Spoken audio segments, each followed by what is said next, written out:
আজকে অনেক দিন হয় মানুষের মাংস খাওয়া হয় না। আজকে দেখি ওই গ্রামে যাব, কাউকে পাই নাকি। মাংস খেতে হবে। ও ভাই, শুনছো তোমাদের গ্রামে একটি শাকচুন্নি গেল। আজকে বাড়ি ফিরতে ফিরতে অনেকটা দেরি হয়ে গেল।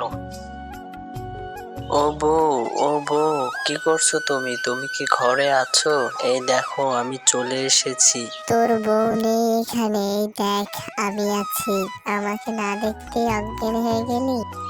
আমার বউ কোথায় আর তুই কোথায় থেকে এলি এই শাকচুন্নি? তোর বউ নেই এখানে, আমি রেখে দিয়েছি আমার কবজায়। শয়তান শাকচুন্নি, তুই আমার বউকে কেন ধরেছিস? কিসের জন্য? আর কোথায় আমার বউ? দেখো দেখো, এই শাকচুন্নি আমাকে ধরে নিয়েছে।